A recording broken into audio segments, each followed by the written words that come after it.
Como diz lá em Zacarias capítulo 4, versículo 10, não desprezem os pequenos começos. E aí, seguidores, tudo bem com vocês? Hoje vai ser o nosso último vídeo aqui sobre essa série de missões que a gente está fazendo. Lembrando, de tudo que a gente viu até agora, da história do cristianismo, um pouquinho do que a gente viu, tanto nos outros países quanto aqui no Brasil, a gente vê que tudo teve um começo e tudo teve um pequeno começo, Não foi fácil, os cristãos eles enfrentaram muitos obstáculos, muitas barreiras e até hoje enfrentam, Foi complicado, Foi difícil aqui no começo aqui no Brasil, porque nem sempre a gente teve essa liberdade religiosa aqui. E as pessoas que conquistaram isso pra gente, elas passaram por períodos ruins, com relação à perseguição, à adaptação aqui, as dificuldades, com a aculturação. O que é isso? Os missionários, eles vieram de outros países. Então, quando eles chegaram aqui, era uma língua diferente, um clima diferente, uma cultura diferente. E eles tinham que se adaptar à nossa cultura para poder levar o evangelho a todo mundo. Eles tinham que aprender a nossa língua para poder levar o evangelho. E essas foram algumas dificuldades que eles enfrentaram até chegar nos dias de hoje, Até a gente chegar até aqui com a liberdade religiosa. Nossa, que bagunça! E essas foram algumas das coisas que marcaram o início da igreja evangélica aqui no Brasil. Quando o Brasil ele foi colonizado pelos portugueses, certo? Beleza. Os portugueses, eles eram católicos.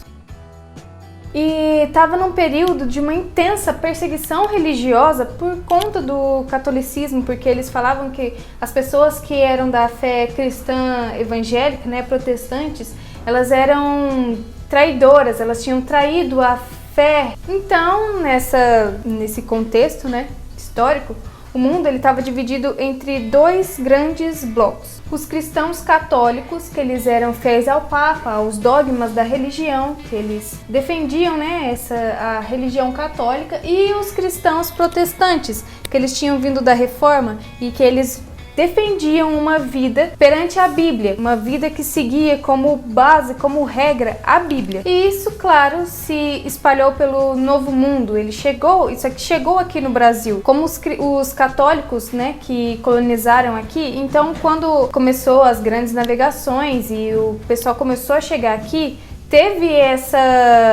esse encontro, E aí não foi muito bem receptivo os evangélicos aqui, por conta dessa perseguição que tinha dos católicos que colonizaram o Brasil com os evangélicos.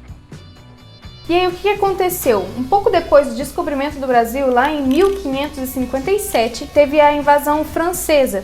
E foi quando João Calvino mandou alguns missionários para cá, a mando do Nicolas Duran e um nome que eu não sei falar, que era o governador dessa colônia francesa, E aí os missionários chegaram aqui e por conta de algumas divergências teológicas, eles bateram de frente ali, não concordaram em algumas coisas.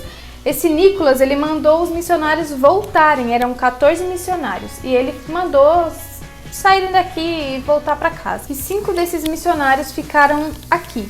E logo que eles chegaram, eles foram obrigados a escrever uma confissão de fé ali. E essa confissão era basicamente o decreto de morte deles. E eles escreveram aquilo ali falando, o que é uma confissão de fé? É você escrever falando em que você acredita. Isso é uma confissão de fé e até foi considerada a primeira confissão de fé aqui das Américas. E então eles foram condenados e na manhã de 9 de fevereiro de 1558 eles foram brutalmente assassinados e os seus corpos foram jogados na Baía de Guanabara. Jesus, ele morreu, ele se entregou voluntariamente por nós. E muitas pessoas também fizeram a mesma coisa, se entregaram voluntariamente para que outras pessoas pudessem conhecer a Cristo. Sabe quando você tá dormindo, assim, bem gostoso, e aí a sua mãe chega e abre a janela e escancara o sol bem na sua cara, assim, e aí você não sabe nem quem você é, nem onde você tá, e você fica morrendo de raiva porque você queria dormir mais um pouquinho, só que tem um sol na sua cara? É mais ou menos isso que a palavra faz com a gente. Como a gente já viu em outro vídeo aí da Anne Mary falando, que a palavra de Deus, ela nos confronta. E por isso que muita gente fica com raiva, né? Ficava com raiva e fica até hoje. Porque a palavra de Deus, ela vai de encontro a muitas coisas que por aí o pessoal acha que não tem problema, ou que tá tudo bem, ou que tá tudo certo. E a palavra de Deus vai contra isso. Então, ela é essa luz que brilha na escuridão. E sempre, sempre vai existir pessoas que não gostam dessa luz, que não gostam da verdade, né? Que brilha, e elas vão tentar ir contra isso, e aqui no Brasil não foi diferente. Então a gente vê que essas pessoas que se entregaram, elas se chamam mártires, né? As pessoas que elas morrem por alguma coisa que elas acreditam, elas também faziam parte do avanço da fé cristã no Brasil. E aí a gente vê aí, né, ao longo da história, a soberania de Deus para que hoje a gente pudesse ter a liberdade religiosa aqui no nosso Brasil.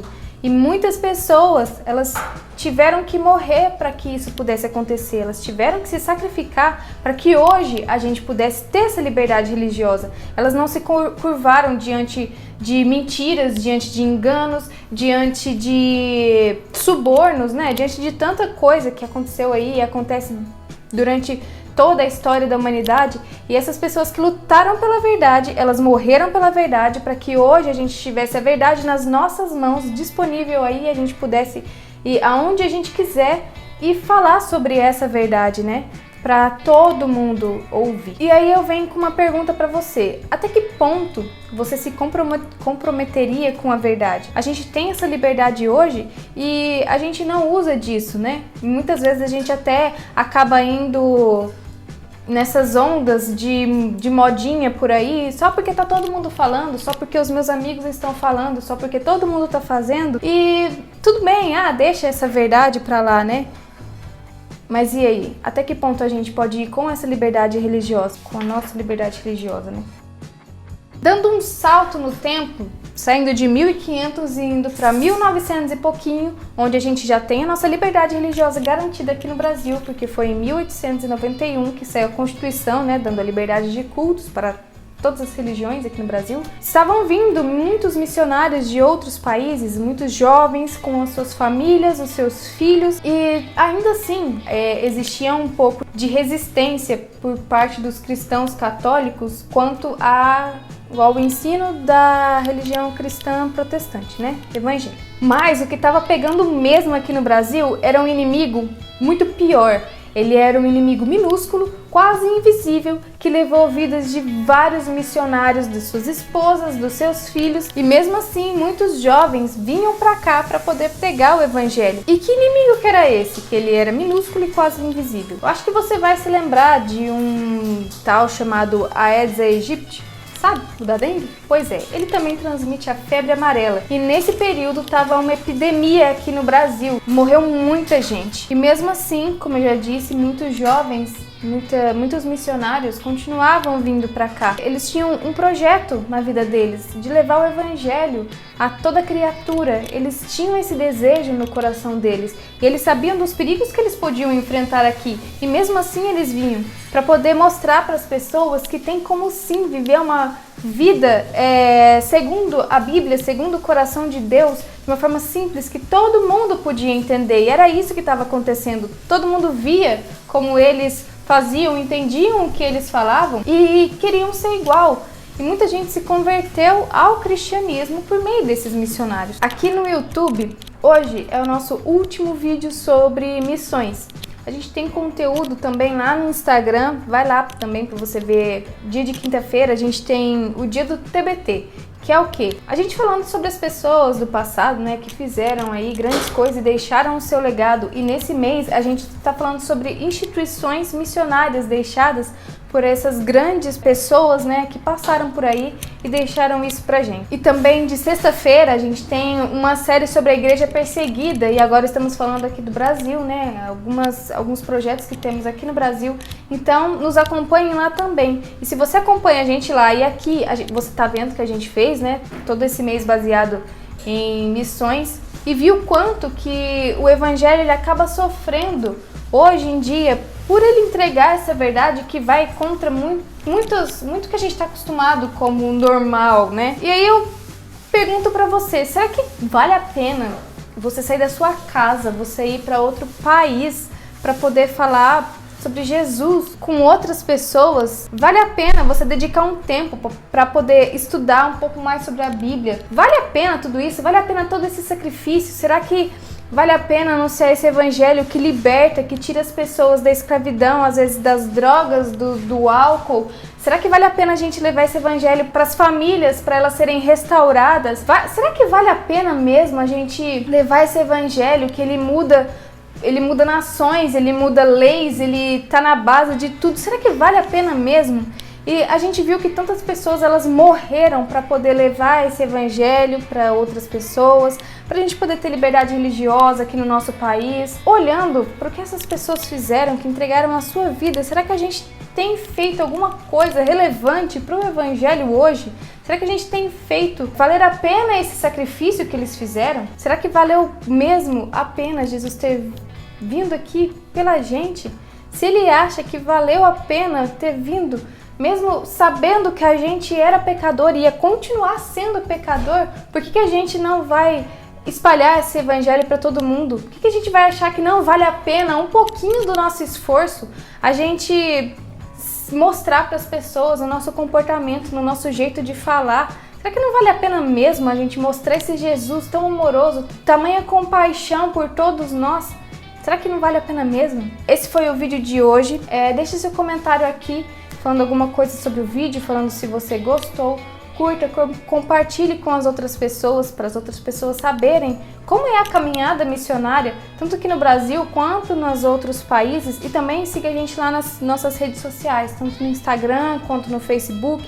Tem muita coisa por lá, diferente do que tem aqui, muito interessante e muito importante para a nossa vida cristã, para o nosso crescimento. Porque tem muita gente que fez muita coisa, mas não para a gente olhar e se sentir um lixo, sentir inveja do que eles fizeram, mas que a gente possa olhar para eles e nos sentir edificados e pensar: eu posso fazer igual aquela pessoa fez, eu posso continuar o trabalho que aquela pessoa fez. E é para isso que tem tantos testemunhos que as pessoas deixam, né? Os seus feitos aí, não pra gente sentir inveja ou pequeno, mas pra gente poder olhar e querer fazer igual. E é isso aí, seguidores, Deus abençoe a vida de vocês e até o próximo vídeo. E essas foram algumas das